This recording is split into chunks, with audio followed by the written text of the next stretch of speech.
होली की आत्मा।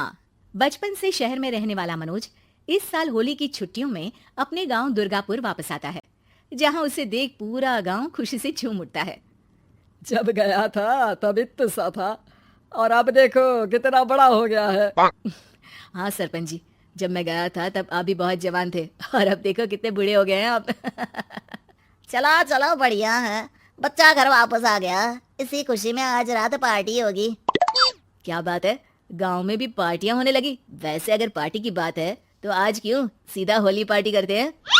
होली पार्टी की बात सुन चहल पहल में अचानक सन्नाटा छा जाता है, जिसे देख मनोज को कुछ अजीब लगता है, लेकिन तभी सरपंच बात पलट देता है। अब बहुत देर हो गई, चलो सब अपने घर चलो, पार्टी के बारे में कल सोचेंगे। मनोज भी मम्मी पापा के साथ घर आ जाता है, पर होली पार्टी और उस पर पूरे गांव की खामोशी वाली बात अभी तक उसके जहन से निकलती नहीं। पापा, होली पार्टी की बात पर सब चुप क्यों हो गए थे? अरे होगी उनकी कोई अपनी बात, मुझे गांव की पंचायती थोड़ी पता है। थक गया हूँ, चलो सो जाते हैं, कल बात करते हैं। पापा की बात मानते हुए मनोज भी सोने चला जाता है। आज तो छुपा लिया, लेकिन हफ्ते बाद जब होली का दिन आएगा तब इसे कैसे रोकोगे?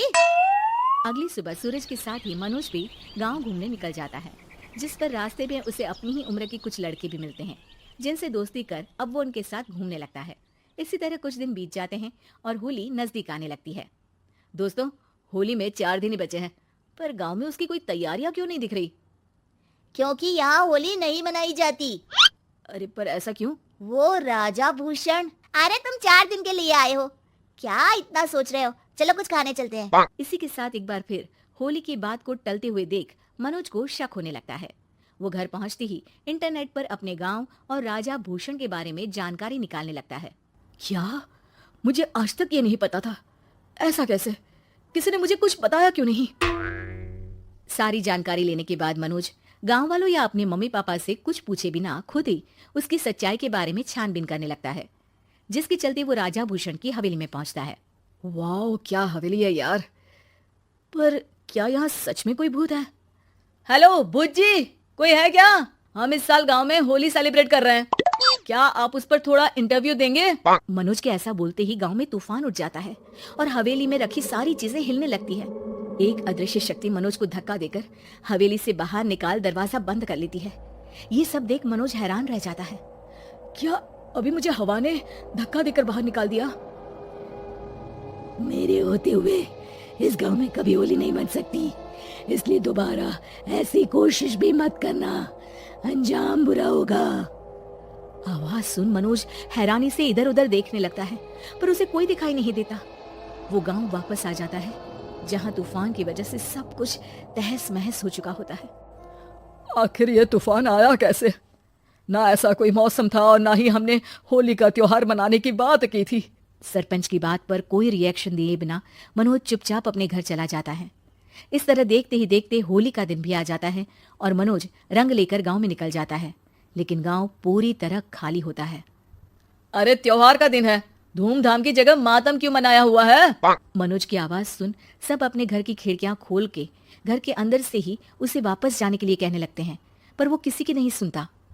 तुझे पहले भी समझाया था, अगर होली खेलने की कोशिश भी की तो अच्छा नहीं होगा।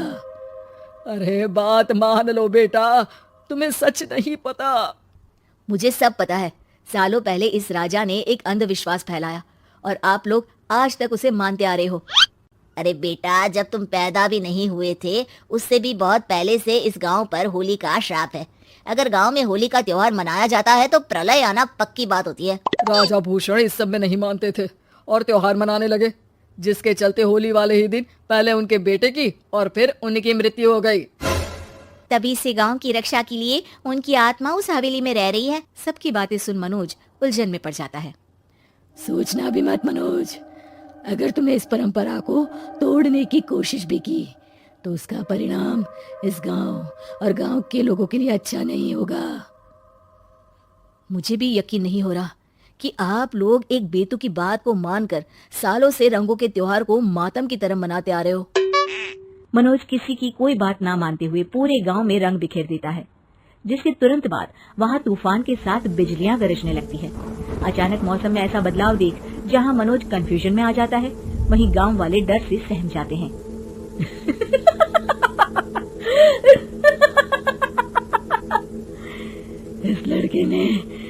तुम्हारे जैसे सिर्फ अपने स्वार्थ के लिए नहीं बल्कि पूरे गांव की खुशियों के लिए यहाँ होली मनाई है, जिस वजह से अब इस गांव पर होली का श्राप टूटता है।